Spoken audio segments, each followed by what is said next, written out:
Hello, everyone, and welcome to Uncivil Law, where we learn through the misfortunes of others. As always, I hope you're enjoying this live legal education content, and today will be the day I earn that subscription. For today's story, we are covering some ongoing updates in Katie Joy Paulson land. This is Michael Todd Chrisley versus Katie Joy Paulson, and we are covering this issue as it relates to a defamation cause of action. So we have an answer and some counterclaims. Very, very exciting, because originally Katie Joy Paulson, of course, moved to dismiss, and I thought her motion to dismiss made a lot of sense.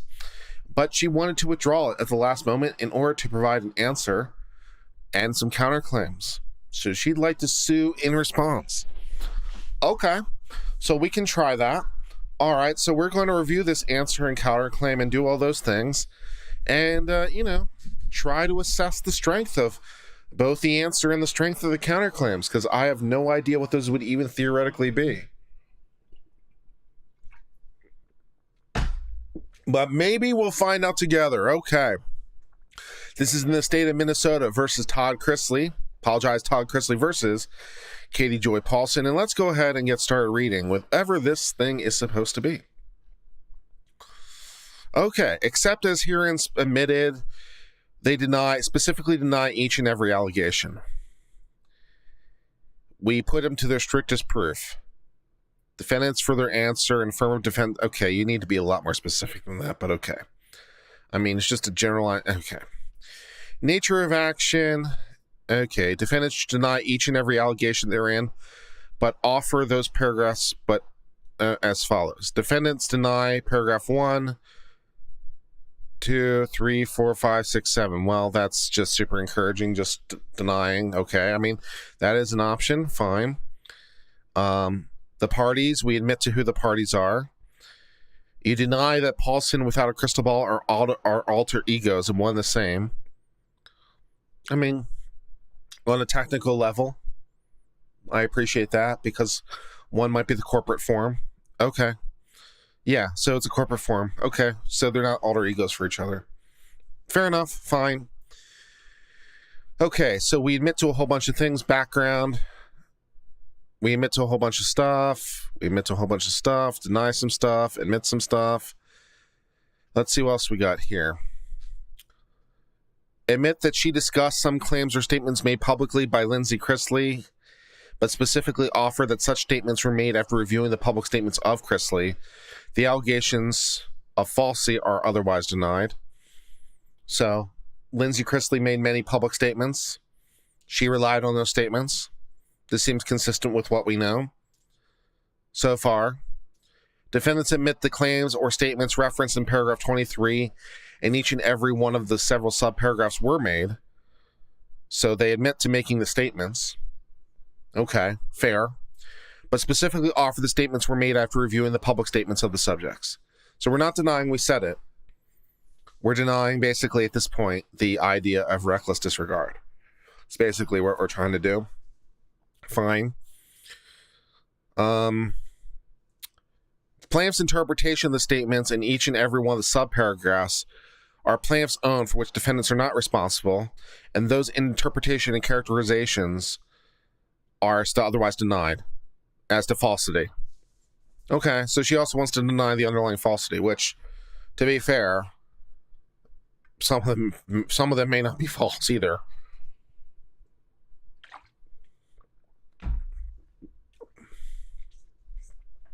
Will continue to so deny them in every allegation which they mention the sex tape statements. So basically, they're denying reckless disregard and denying the falsity. It now appears, based on my best understanding, that it is false, but then again, she had no way of knowing that. So that goes again to like the idea. It goes a lot to like even negligence theory, that she could even be negligent, let alone recklessly disregard.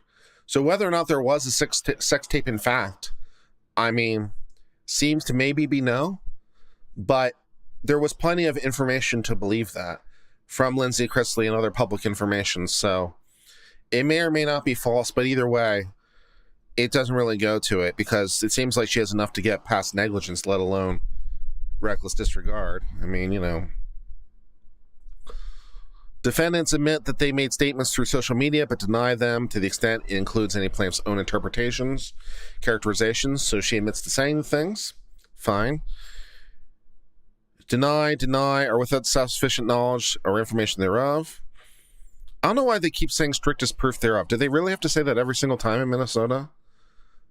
That seems odd. They say it every single time. Maybe that's a Minnesota-specific thing. Because you could just say denial normally, but maybe Minnesota requires you to say that for some reason. Or maybe their attorney just likes it for stylistic reasons. Admit the paragraph certain statements have been removed from the media. So we admit that we removed statements. We admit that we made statements. That's fine. Yeah, okay. Deny the complaint, put them to the strictest proof. Admit the complaint only to the extent they made the statements. So again, like, we're not fighting that we made the statements. We're fighting the other elements of the other elements, right? So we made the statements. We published the statements. We deny their falsity. We certainly deny negligence / reckless disregard. So, fine. Deny 31, deny 32, 33. Denies as the allegations referencedly claims are false. So we're also denying those false with the extortion claims. That makes sense. Plaintiffs admit that paragraph 33, the extent the statements were made. Defendants deny that the statements made any untrue statements and offer the statements are true and based on publicly available information confirmed by defendants prior to reporting. Truth, of course, is, as always, an absolute defense for defamation in the United States. Some countries, not so much. In the United States, yep, truth is an absolute defense. Let's see, what else we got? Defendants admit the paragraph to the extent they made the statements, deny other things. So yeah, this is kind of like what you kind of want to see in terms of this, right? So basically, yeah, we admit to the statements, which fair enough. They're on social media. We made the things. We just deny that they are in fact false, and we deny basically that our reckless disregard. So that makes total logical sense. Total logical sense.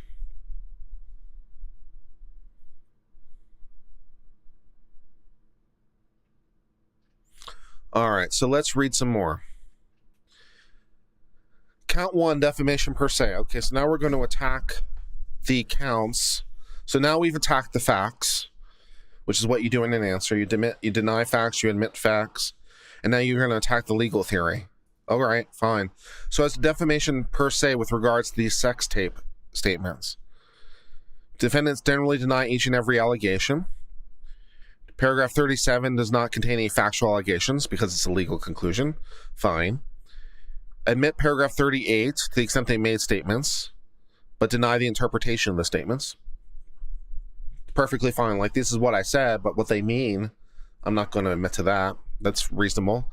Deny 39, deny 40, admit 41 to the extent they made certain statements, but deny everything else. 42 calls for a legal conclusion, and 43 is denied. 44 does not contain a factual allegation, but to the extent it does, we deny it. Admit paragraph 45 to the extent we made the statements, deny. 46, deny 47. 47 calls for a legal conclusion, admit 48 that we made the statements, and deny. So far, this is pretty typical for an answer. Nothing special here. Paragraph 50 does not contain factual allegations. Admit that statements that we made the statements. 52 calls for legal conclusion, no response. Legal conclusion, no response. We made the statements, but otherwise deny. Calls for legal conclusion, no response, and deny. And it's just basically the same thing over and over again. Okay, so now we have a whole bunch of affirmative defenses. So we'll list those. That they fail to state a claim upon which relief can be granted. Well, that's just generic. I mean, that's not true in principle. I mean, because there is a claim here of defamation. I mean, I don't blame the attorney for writing this. It's just, yeah, there is a basis for claim, but it's just something you throw out generically. Each of the claims pled claims solely against defendant Katie Joy Paulson. Plaintiff claims in paragraph 37 through 63 do not state a cause of action against without a crystal ball and should be dismissed as a party. I think they have a point. Yeah, I don't remember like any allegations against Without a Crystal Ball. I remember a lot of allegations against Katie Joy, but not so much against Without a Crystal Ball. They didn't show, so I think they might be right to dismiss them as a party. That sounds plausible. So we're going to set forth all the affirmative defenses that are set forth in law. That just seems lazy, but okay. If you can do that, then fine. They're true, which they may very well be. They're statements of opinion, therefore not defamatory. Well, some of them are, some of them are not. Reserves the right to admit such additional evidence that may be appropriate. Interesting here that they don't specifically limit the affirmative defense of not having reckless disregard and don't go into the public figure stuff. It's a little bit weird. I would have mentioned it specifically, but maybe it's just incorporating by reference, but that seems a little odd to my mind. All right, so let's do some counterclaims. Let's see if those are good. So far, so good on this answer. Nothing special.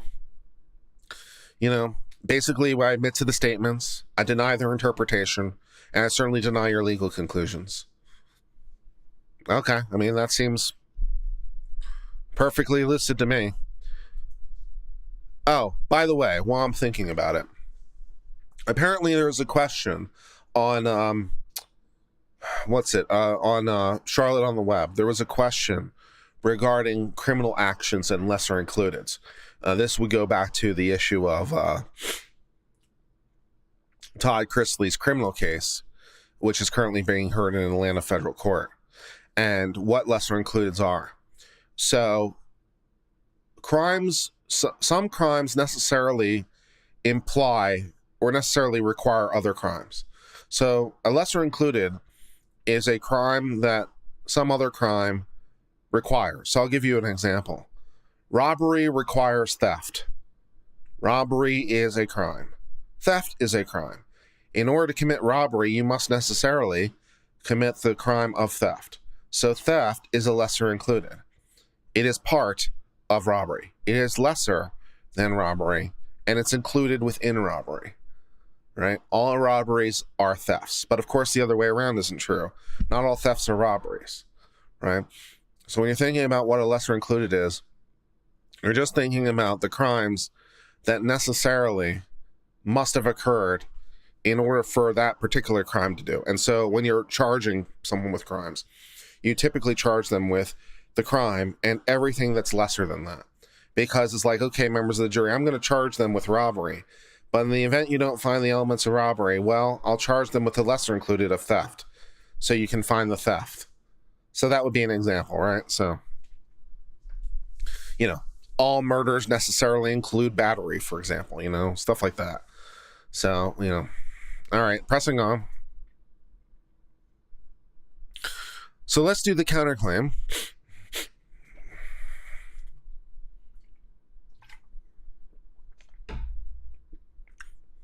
Now, Christopher Fan always says they should get charged with all the charges. Well, that's typical, but not always. There are reasons as a prosecutor to not bring the lesser charges. I mean, obviously you're gambling, but you're forcing the jury to make a decision. So, like, one of the reasons you might not bring lesser included, like, let's say you have a particularly gruesome murder, and you're of the opinion that, you know, this is really, really bad. So maybe as a prosecutor, you don't bring the lesser included. You don't allow the jury to consider anything less. It's like, you know, it's you know, capital murder or bust.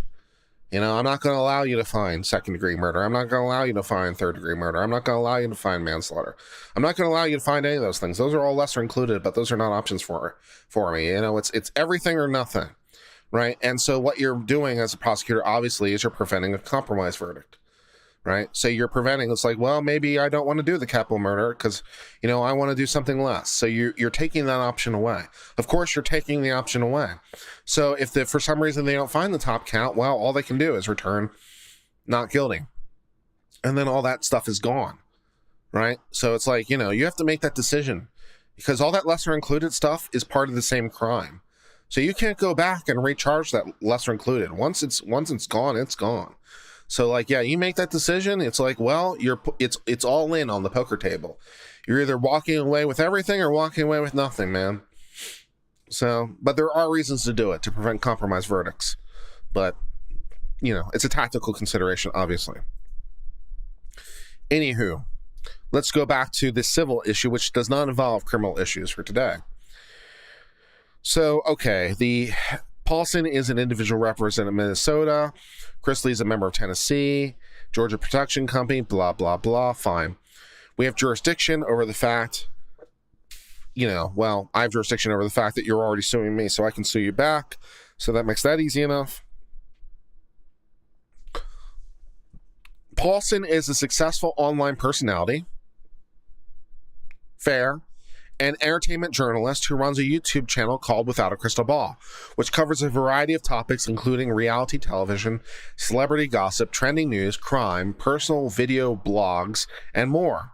The channel is known for covering reality television personalities such as Chrisley. Without a Crystal Ball currently has 233,000 subscribers and has cured over 115 million individual views since it was established. Good for her, man. She seems to be doing something right in her world. Chrisley is a national reality television personality, podcast broadcaster, real estate mogul, and celebrity who regularly thrusts themselves in the public eye. He is very, very a public figure. I don't think that's a problem. For the last 9 years, Chrisley has been the central figure of Chrisley Knows Best. Very public, very figure. Yeah. Which features his wife and children, and has spawned multiple spin-off series. He is also the progenitor of the 186 episode podcast, Chrisley Confessions, which he co-hosts with his wife. That sounds nice.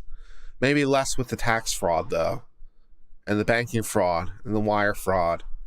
But, you know, you do you, I guess.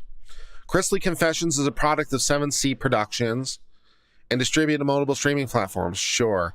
The Chrisley reality show focuses on Chrisley's family, including their often tumultuous family dynamics. The Chrisley family has voluntarily, without any coercion, televised to discuss their disagreements. Yes, they're very public persons. Ms. Paulson reported on one of these many televised and family-reported issues. Even in light of all other reporting of his family, internal, external troubles by the Chrisley family themselves and other news outlets, Chrisley apparently took particular issue with Paulson. This does seem to be true. I'm not sure Paulson was substantively saying anything different than anyone else, but for some reason, Chrisley has a bug up his ass about Paulson in particular. Not so sure why. Lindsay Chrisley, maybe. Todd Chrisley, not so sure.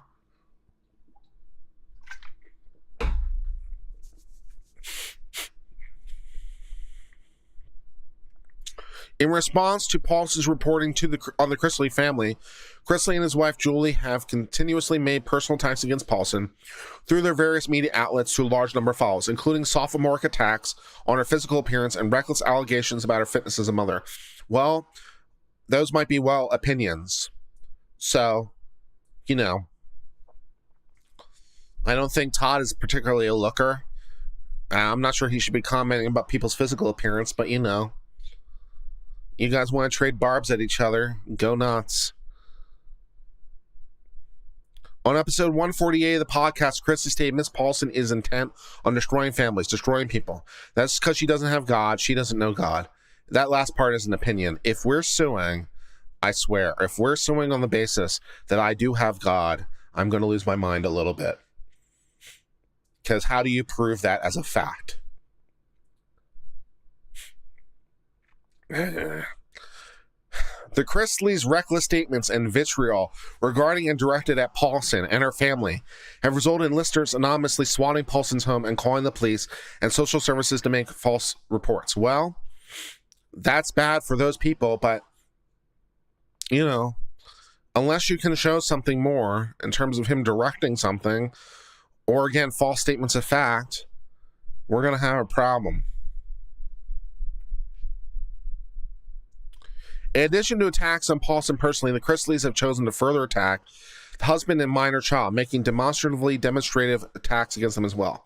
Be that as it may, they are not parties to this action, so you can't sue on their behalf. If Mr. Paulson or the child want to sue for the defamation, They can, but you can't sue on their behalf. Well, I guess you can, but you can't use their claims as yours, would be more of the point.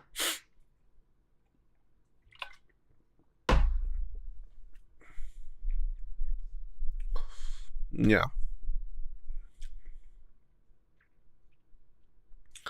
Let's see, what else? The Chrisleys had broadcast their desire for others to file lawsuits against Paulson. Fine. And set up an email account to which they requested people send information about Paulson for the purposes of encouraging the same. That seems like protected activity. Upon information and belief, they privately message other individuals and request they join in harassment. Define harassment. All right, so let's get to legal causes. Defamation per se. Oh, I hope it gets better. We're already in legal causes of action. So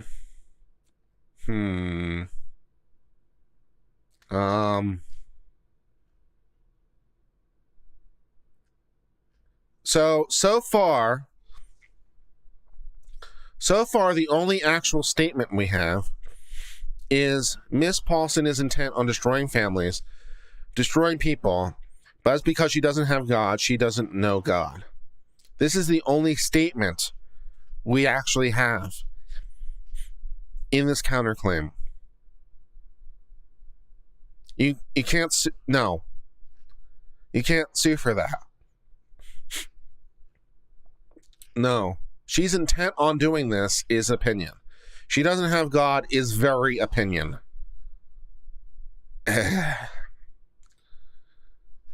All right, okay. We re-allege and reincorporate the paragraphs as those fully set forth. Well, we don't have anything yet, so hopefully it gets better. Chrisley made numerous false and injurious statements about Paulson and her family. What statements? Chrisley's false and libelous statements were published. Which ones? Chrisley knew or should have known those statements were false. Which statements?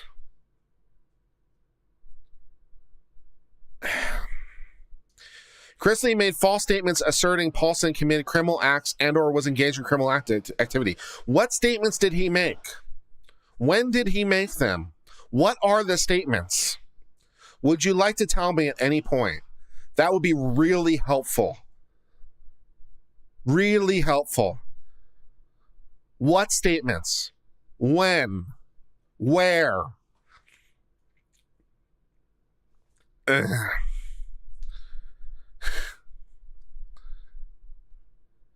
Chrisley's false statements about Paulson and her family were intended to, or reasonably likely to, damage person business relationships. But what are they?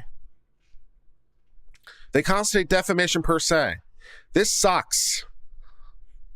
This cause of action totally sucks. This totally sucks.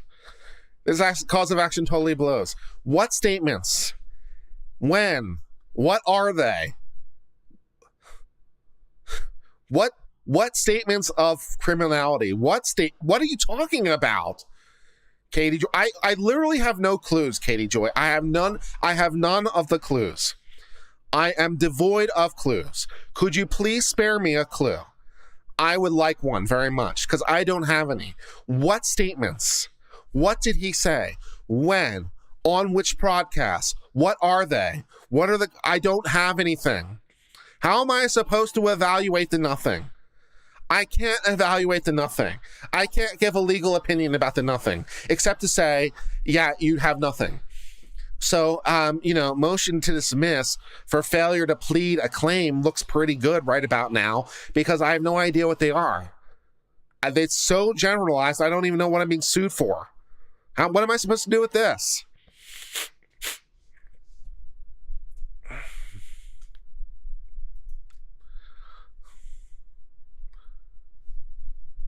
I mean, maybe she's right, but I got nothing.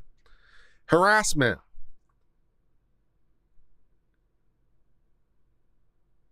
Okay. Chrisley uses his podcast to make repeat statements intended to frighten, threaten, or intimidate. What statements? What statements? Chrisley has repeatedly made statements encompassing false statements about her person. What are they? Chrisley took action, encouraging others to commence legal action against Paulson using his podcasts. Okay, that sounds like protected speech. These statements constitute harassment. I bet you they don't. As a proximate result, her family have suffered general damages. No, lame. You can't have count 2 either. Try again. Count 3, intentional infliction of emotional distress. You've got to be fucking kidding. You've got to be fucking kidding.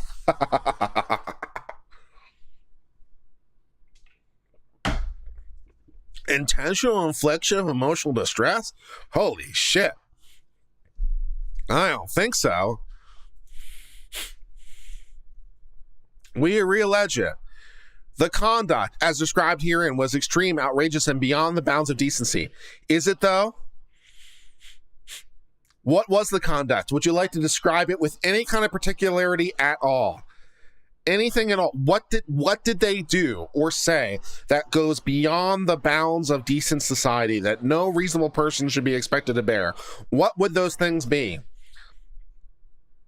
As I'm sure many of you know, intentional infliction of emotional distress is a somewhat, what should we say, disfavored cause of action. It's a thing, but the courts don't like it. So it takes a bit.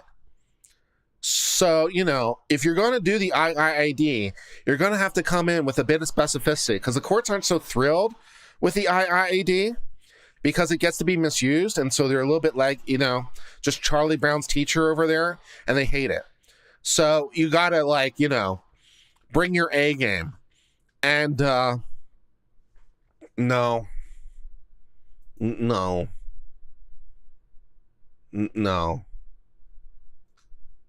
Paulson had been targets of swatting and other false reports to police and social services.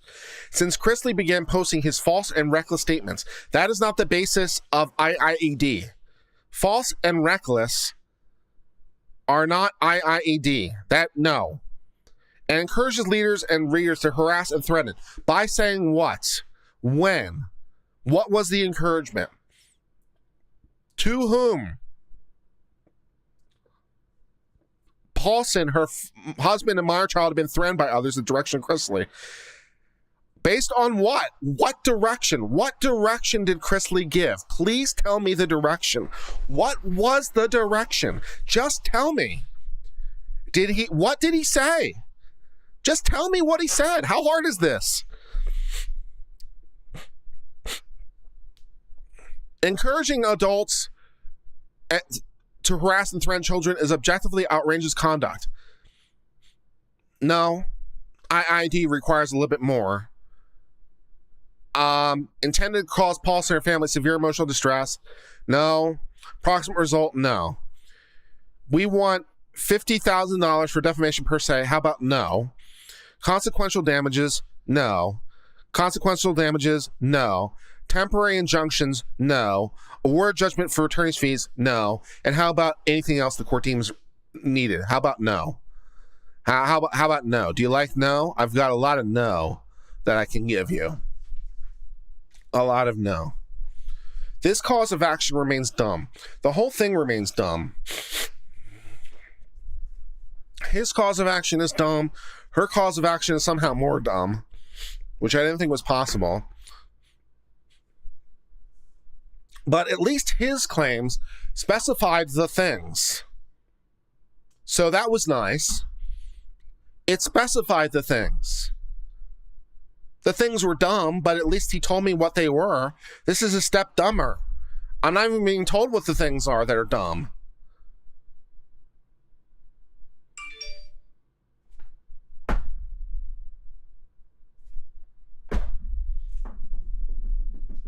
Okay. Let's do another thing. Let's do another video. Shall we, my friend? I think we shall. Because we've only been here, 30 minutes? And I think you and I want more. So let's do 7M. Let's see if that's gotten any better.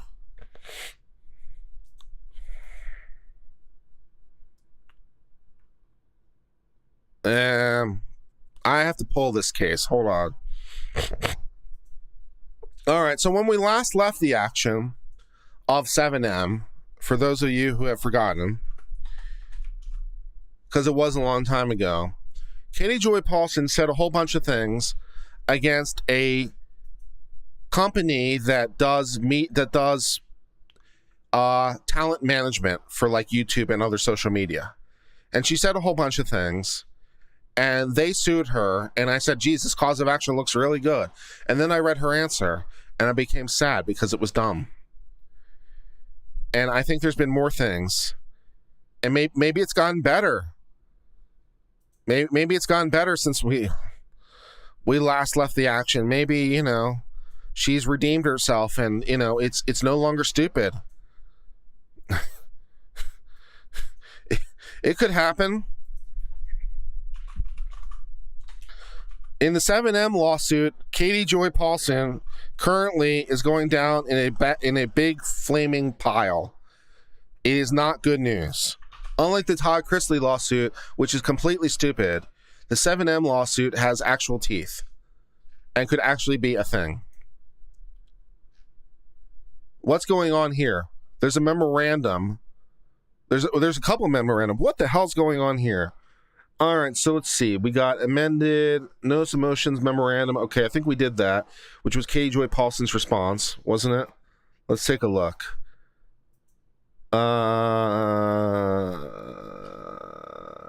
Yeah. So we read that one. That was stupid. Proposed order. And there's another memorandum. Oh, good. What's this one? Memorandum of law in opposition to motions to dismiss. It's only 6 pages, which sounds like 5 pages more than we need because it was pretty dumb. So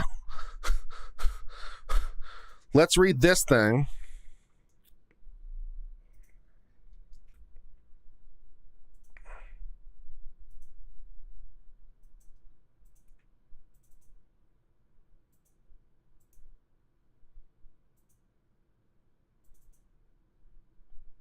All right, let's read this thing and the 7M thing. Okay.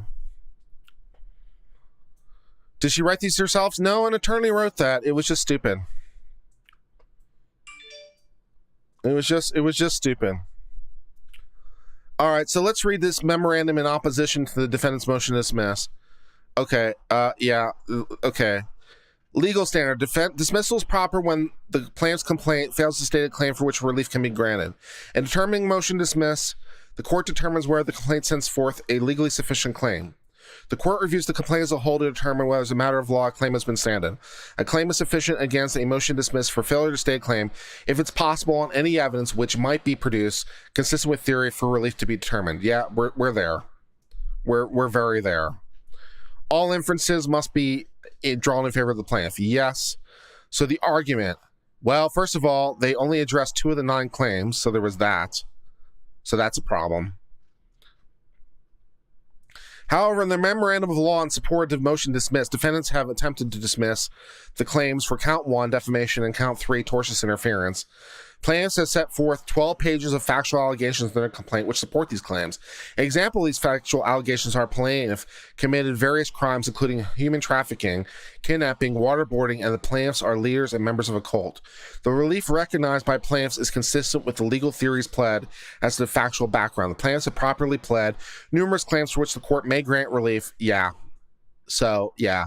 Because, you know, you don't have any evidence. At this point, it's all conjecture and speculation, which are kinds of evidence, but, you know, not so much. Hey, Nurse Liz, how's it going? Nice to have you here. All right, so let's read some more bullshit.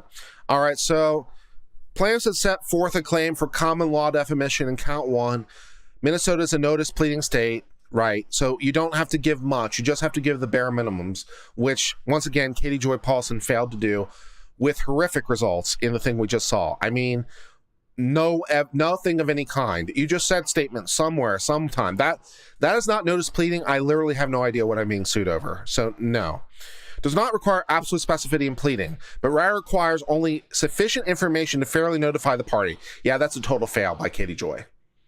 Just total fail. Yeah. A pleading will only be dismissed if it appears to be certain that no facts which could be introduced exists which will support the granting of relief. Yeah, the elements of common law defamation are false statements to someone else, and statements tend to do harm the reputation. It's the same standard everywhere. It's just phrased slightly different from place to place, but it's the same thing you've seen many, many times. It's the same thing in the Johnny Depp trials. Just how do you word it, in what order? It's the same damn thing. Defendants in their memorandum of law allege plaintiff cannot meet the heightened standard for defamation regarding actions against members of the media by public figures. This two-part argument is wholly unsupported by any law. In fact, contrary to well-established federal and state law, plaintiffs expressly object to defendants' attempt to put judicial notice to the court and opposing counsel that they are members of the media and they're public figures. Which, yeah, there's no basis to believe that 7M or their people are public figures. There's no reason to believe that. The company works with public figures. The company's purpose is to promote and manage and raise the careers of public figures on the YouTubes and otherwise, but that doesn't make 7M themselves a public figure. I never heard of them. I never heard of their company, never heard of their owner, and trying to find any information about them at all is like borderline impossible. So there are private public figure. I don't know about that one. So yeah, I'm not taking judicial notice they're a public figure. That's for damn sure. No, I don't think so. As the plaintiff's argument regarding their alleged status as members of the media, which is bullshit anyway, I don't care. There's no blanket exemption which precludes them from being named as defendant. I know. It doesn't matter either way. It doesn't matter. It doesn't matter. Oh my God. It doesn't matter whether or not Katie Joy is a member of the media. It doesn't matter whether she's a journalist. Sure, she's a journalist. Sure, she's a member of the media. Why not?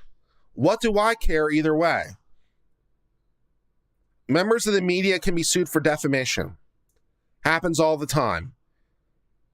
Journalists can be sued for defamation. Happens all the time. Media publications can be sued for defamation.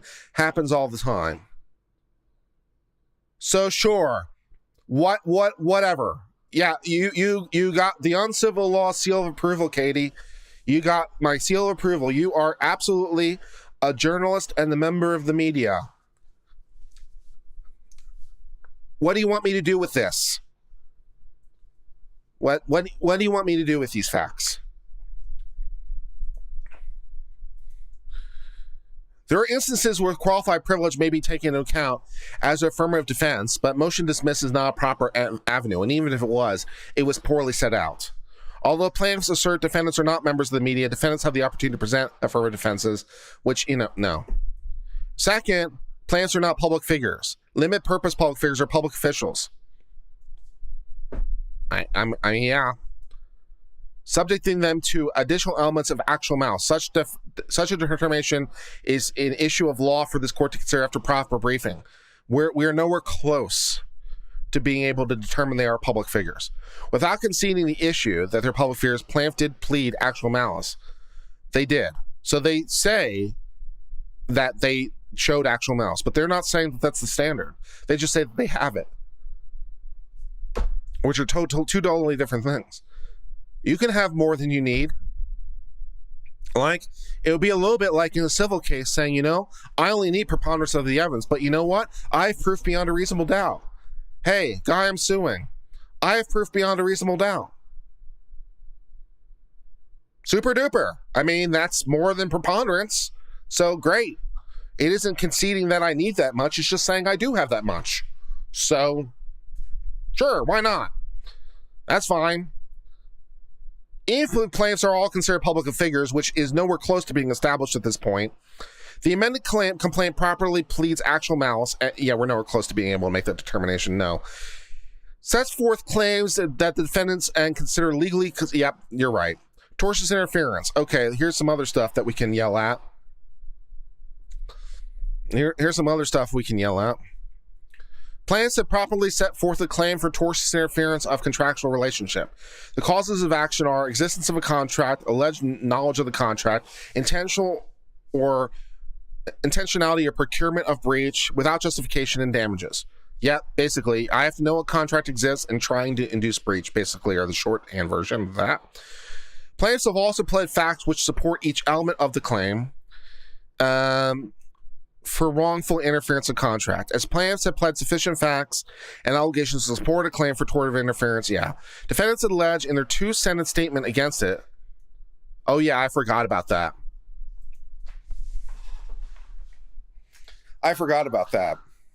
Thanks for reminding me.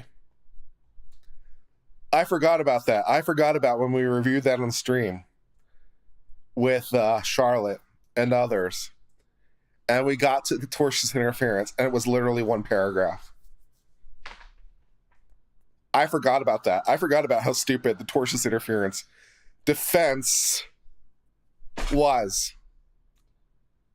It was so incredibly stupid. But thanks for reminding me. Thanks for bringing back that fond memory of the stupid.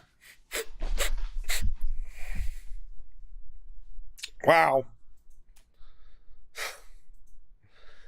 Oh, man.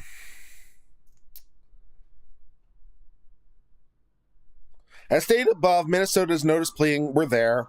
It does not require absolute specificity, we're there. Plaintiff did specify that they breached not only one contract with LA Clippers, but numerous contracts between plaintiff and third parties. Sure, they pled defendants continue to direct their followers to third parties to cancel them, which there does seem to be some evidence to support that proposition. I mean, if anyone is familiar with Katie Joy Paulson's Instagram's post, there is some evidence that could be potentially seen by a jury to suggest that Katie Joy Paulson is encouraging or even directing people that follow her to potentially try to induce others to break contracts. There is some evidence that might be read to suggest that.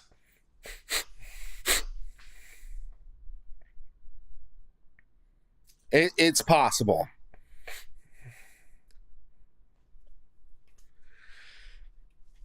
Excuse me.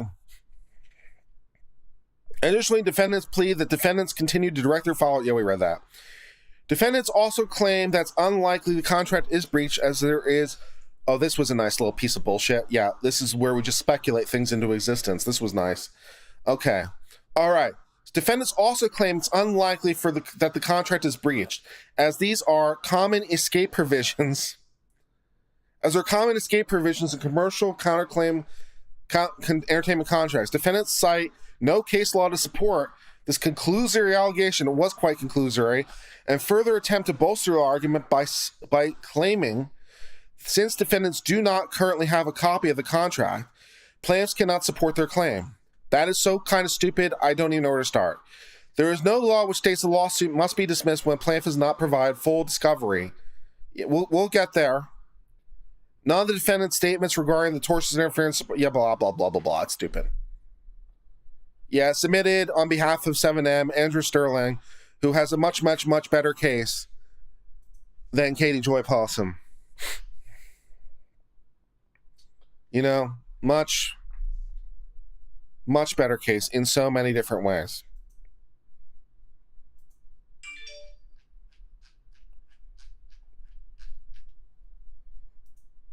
Let us read some of your super chats.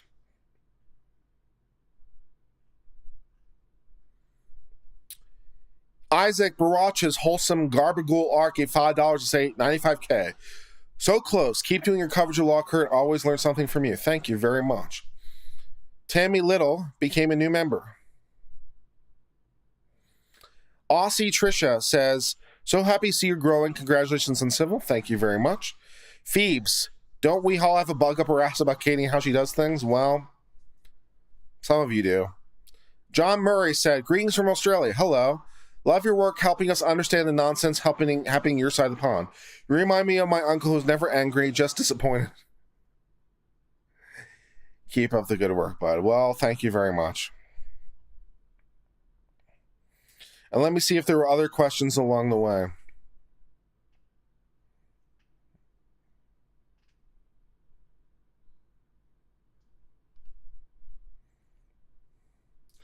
I should sing. I've sang some songs.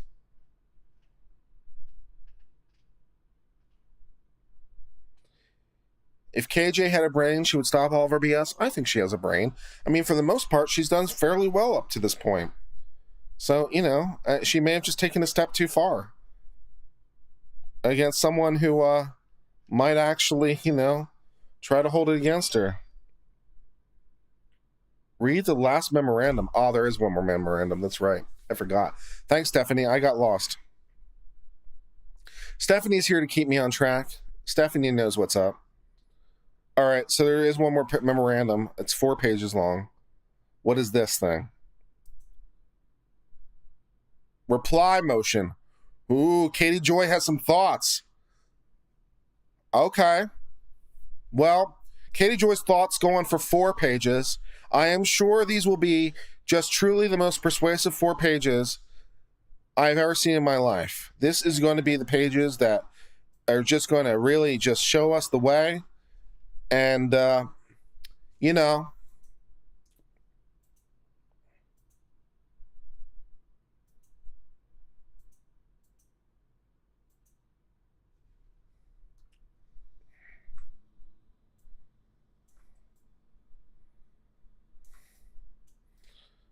so let's read Katie Joy Paulson's 4 pages of response, which I'm sure will totally change my legal analysis in every possible way.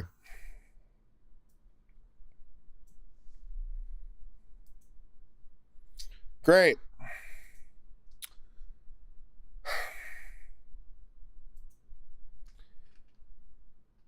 Plaintiff's claims all revolve around alleged statements made by defendant Paulson and claims alleged to have flown from these statements. Because defendant's statements do not meet the legal standard for defamation, yes, they do. Both plaintiffs' claims regarding the alleged defamation itself and claims stemming from the alleged defamation, no. Case law, the rules of evidence, and the full record currently before the court support the position, and they should be dismissed with prejudice. I laugh in your general direction. I laugh in your general direction.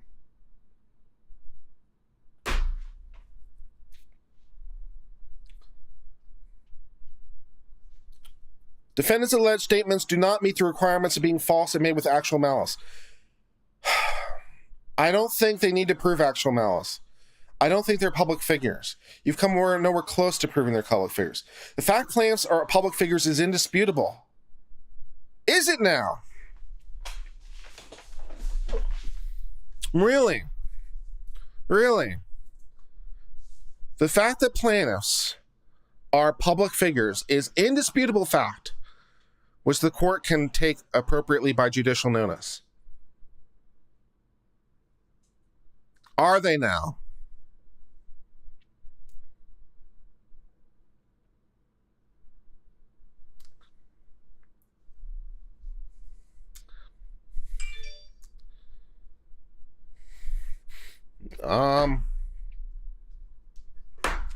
Public figures are subject to vigorous attack and they must show actual malice, which is not what it sounds like. Rather, for a public figure to recover on a claim of defamation, they carry the burden of proving that it allegedly was knowing or uttered. Yeah, but how are they public figures? Plaintiffs have failed to point to any facts to support their claim that actual malice exists. Defendants have failed to point to any evidence that proves they're public figures. We are just wishing it into the cornfield at this point. And based on public figure exception, they're not likely to find any facts sufficient. On what basis are you saying they're public figures? How are you coming to that? How are you coming to that conclusion?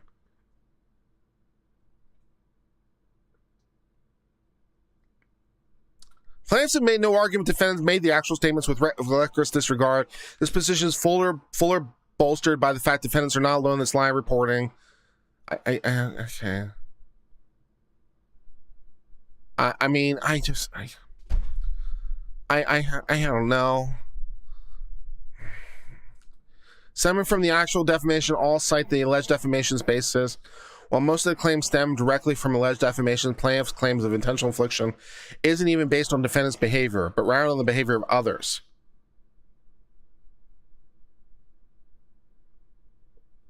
Yeah, but the idea is that you directed them. through your Instagram. That's the thing. They might be, but the idea is that you directed them. But defense alleged statements do not rise to the level of defamation.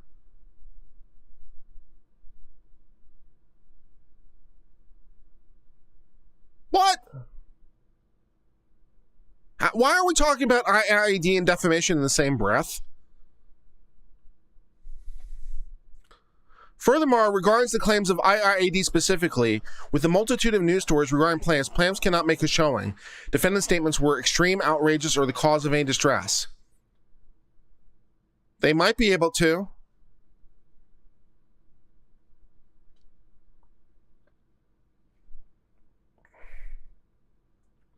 Defendants' alleged statements cannot be deemed extreme or outrageous when they simply reported on using the same story as the Rolling Stone, and now that's not how that works. Not for an IIED claim. This doesn't even make sense. This makes zero sense. That's not. Yeah. With the abundance of media attention, in addition to plaintiffs' outright own sought-out celebrity, when? How? When did they seek it? How did they seek it? Why are they public figures? What are you talking about? Because there's no possible way to connect defendant's specific alleged statements. The claim is consequentially not actual. This is dumb. This is so stupid and dumb. This is so dumb. You know, not for nothing.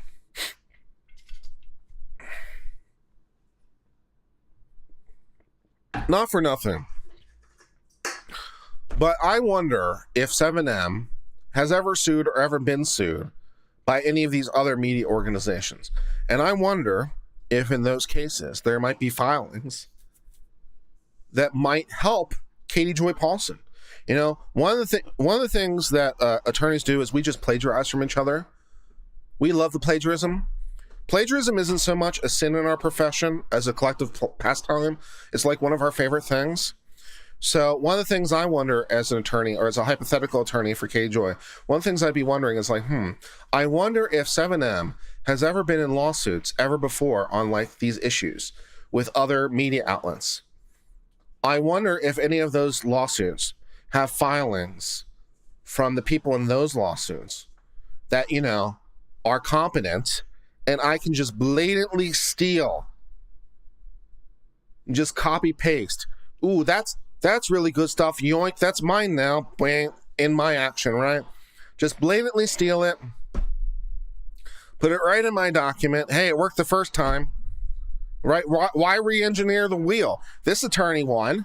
Why re-engineer the wheel? I'll just take their shit, carbon copy it, change a few words around, and bingo, bango, Bob's your uncle. Great, man. I have a competent legal complaint. And I save myself all kinds of time and effort because I just get to rip off some other attorney's work. It's fantastic.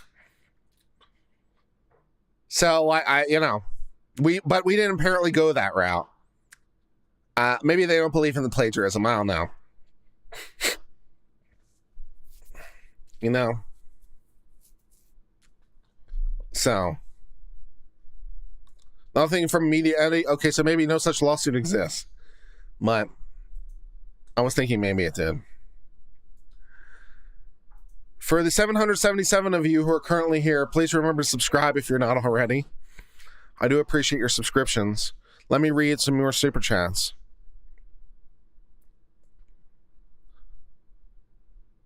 Robin said for 1999, that comment was classic uncle. Pog.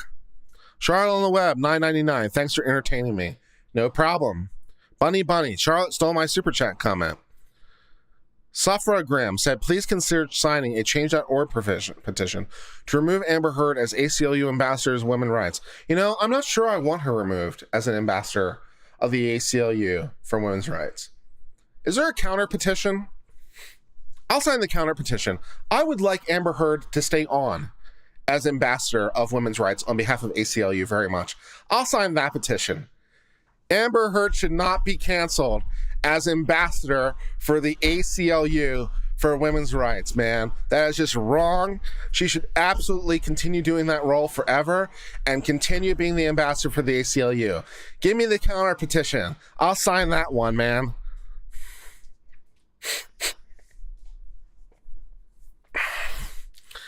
Sandra says, I laugh in your general directions, one of the best one-liners you ever have. Fantastic. Minar says, thank you for speaking out this weekend. No problem. Fake Grape Flavor says, will you look into Bam Margaria's conservatorship? The surprise business is covering on it, but I'd love to hear your take. And Shannon says, could KJ lose her platform on this if she loses? No, not inherently. Yeah, she should upgrade. They should upgrade her. Communication director, president. I mean, they should give her a promotion. Ambassador's just not good enough. Head of state.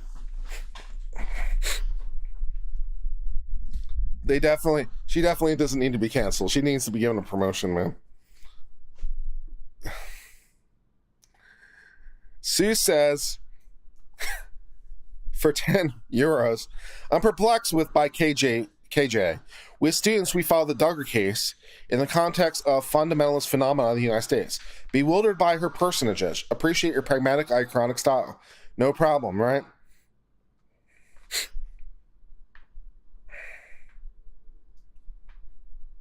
And Flying Monk says, what does it mean when the lesser is and included is dismissed? Is dismissed without prejudice. Lesser and included is dismissed.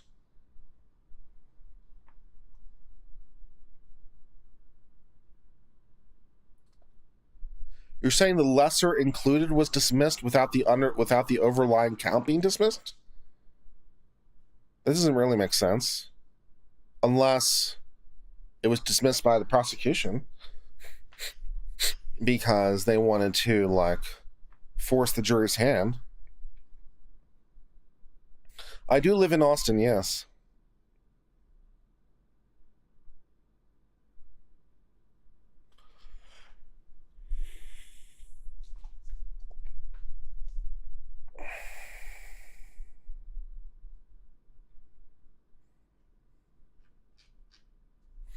So that's really all, unless there's more questions. Stephanie, were there other questions I missed along the way?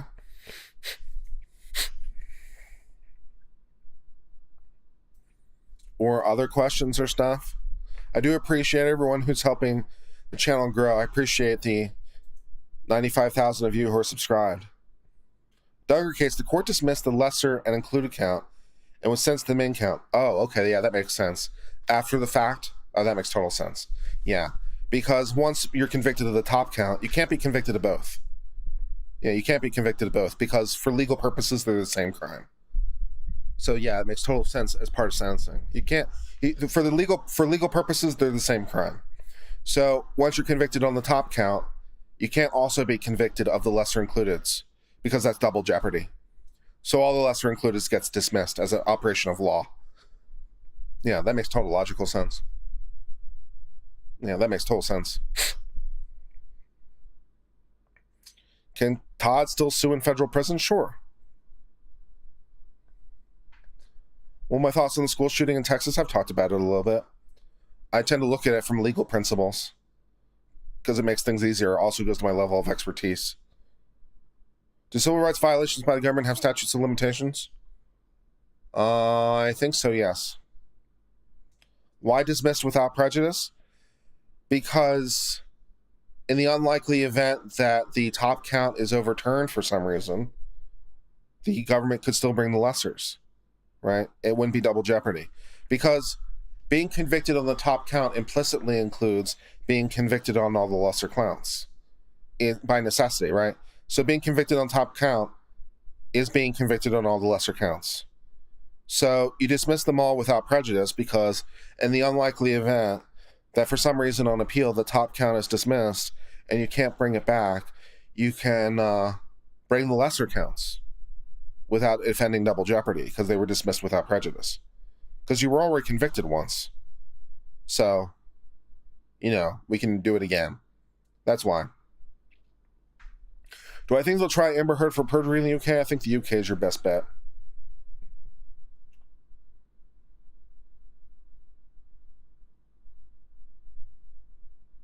Do I like living there in Austin? Austin's cool.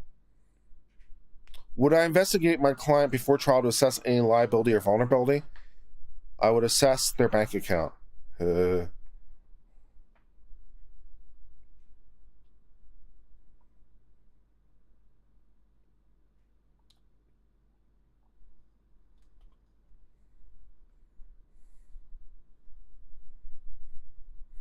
a wallet audit.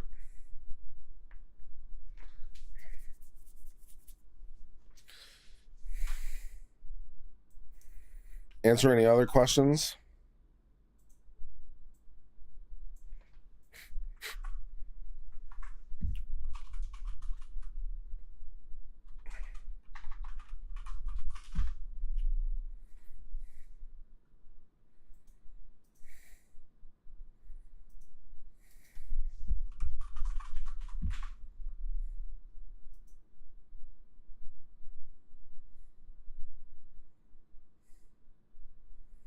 Am I going to do a live stream verdict? I'll probably be on with other people rather than do my own.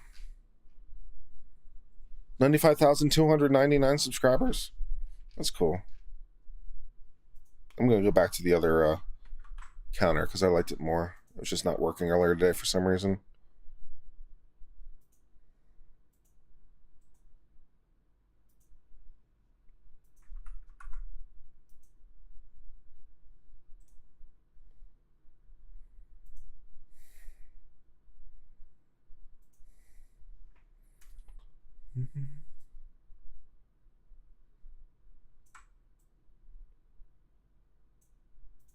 There you go. That's better.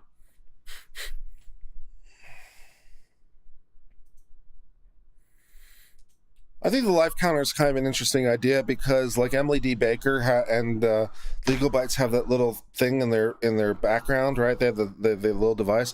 That device costs a surprising amount of money. So it's like, well, rather than just have their thing, why don't I just, use this web thing, which is free, and just put it superimposed on the screen? I think that's cool. I could get rid of the logo in the top right corner. What do you guys think? Should I get rid of the logo in the top right corner and just move the thing over there? Maybe make it, and so it's, do I need both the logo and this thing? I don't know.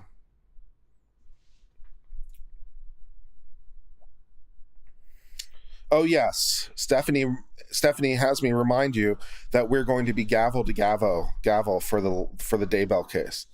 So Lori Vallow and Chad Daybell, which is currently scheduled for January, we will be doing that case, live coverage, every step of the way, gavel to gavel. The counter's out of focus. It can't be out of focus. And maybe it's not big enough, but it can't be out of focus. I mean, I guess it is a little out of focus, actually, now you mention it. Okay, hold on. 80 by 300. Okay, I can do this. Hold on.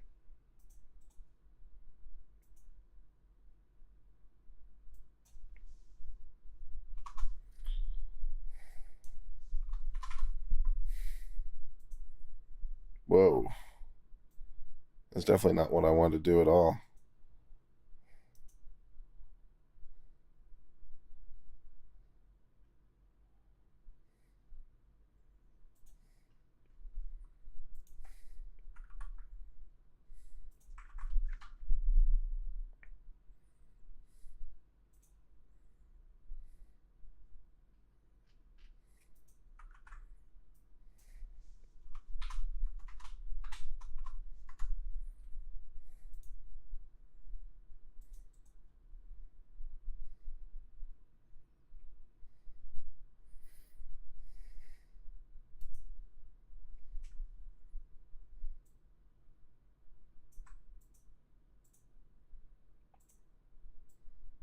Well, I'm not sure why it's out of focus. They'll just have to do, I guess.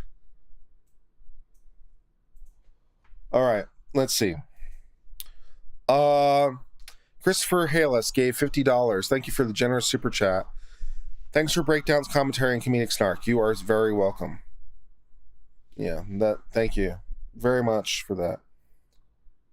Am I going to cover the Crumbly case in Michigan this fall? Maybe.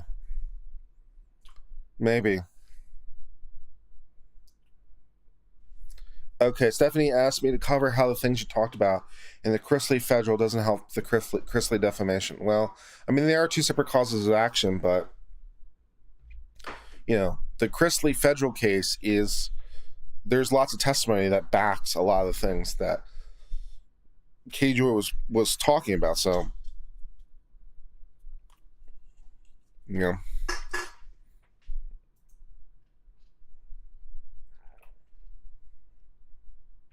Am I still having problems with my neighbor?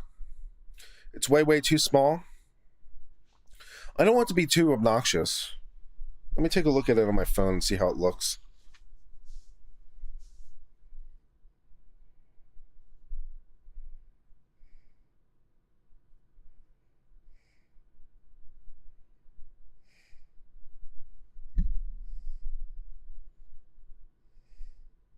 Nah, it looks fine on mobile. It looks fine on mobile when you're using full screen mobile. Plays too high for the mobile YouTube app on Android. It looks fine on my device on iOS. I don't know what it looks like on Android.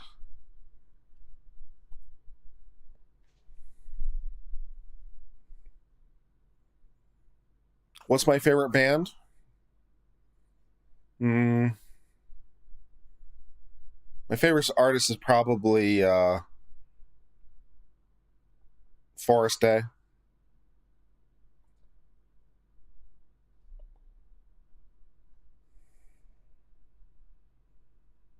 Lower left corner. You think? That could work. What's my area of law? My day job currently is patent law.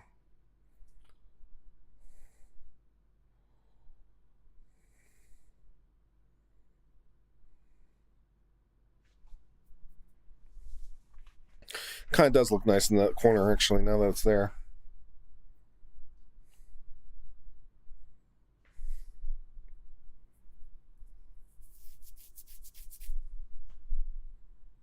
I live in Austin.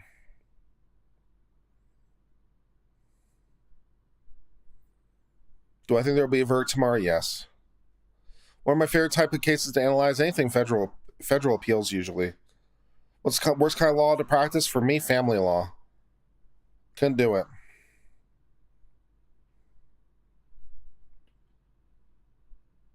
Could I make it bounce around the screen like a DVD logo? Even if I could, I wouldn't. Joe Rogan does live in Austin, yes.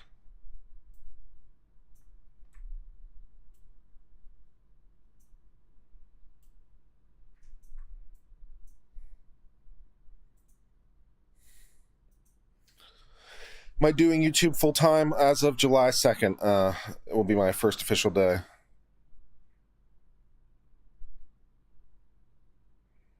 Ever eat at Black's? Black's is good. Yeah. 6th Street Ziedas? Yes, I have been there a couple times. I was there 2 weeks ago, as a matter of fact. How will I celebrate 100K? I don't know. Maybe Stephanie and I can work something out.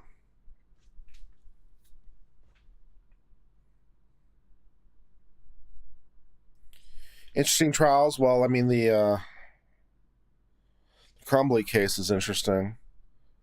The Vallow Daybell case is interesting. Manson, whenever that comes around, will be interesting.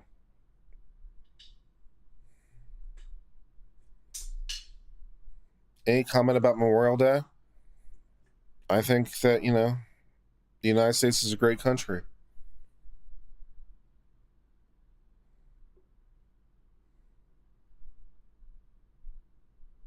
Am I quitting being a lawyer? I mean, in terms of practicing, yes. But I mean, I'm sitting for the bar exam. I'm still going to be licensed.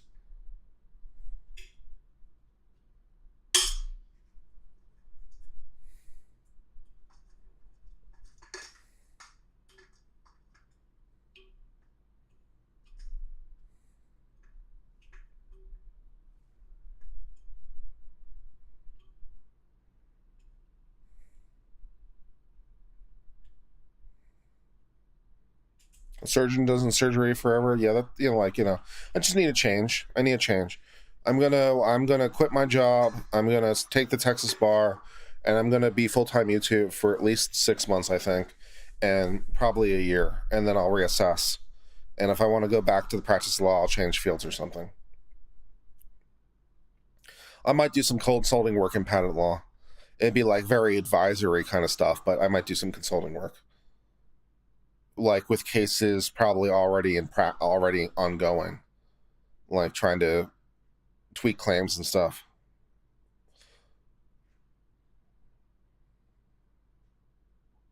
Thank you for saying I need to cheat. That's very kind of you. Do you have to take the bar multiple times? You have to be licensed in every state. So I'm going to retake it in Texas, which is nice too, because when I took the bar in Virginia so long ago, they didn't have the uniform bar exam. It didn't exist yet. So as a practice of taking the Texas bar exam, I can like theoretically get admitted in like half the country instantly, which is pretty badass. Why do I have to take the Texas bar? I don't have to. I just want to. I'm a glutton for punishment. I have been a lawyer for 15 years. I went to the University of Akron School of Law, graduated from Clemson University for the undergrad.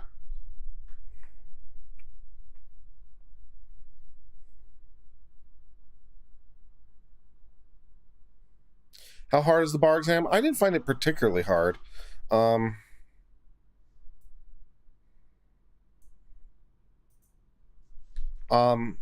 But then again, Virginia doesn't release scores, so I don't know for sure.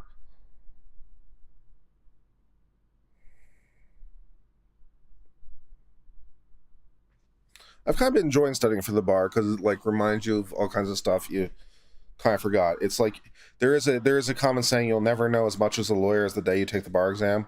It's kind of true. So studying for the bar exam is a great way to like refresh my skills and stuff. So it's pretty badass.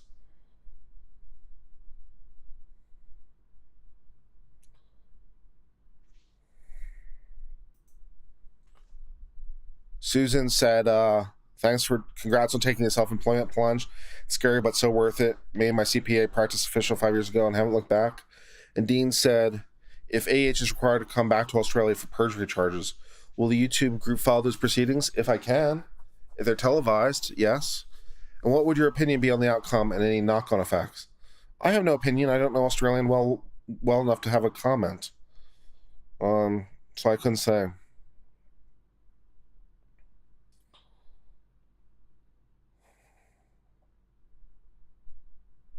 All right, I'm going to sign off for now. This has been a fun chat. Remember to do all the YouTubey things, like, comment, subscribe, and until later, my friends, I hope all is well. Cheers, and goodbye.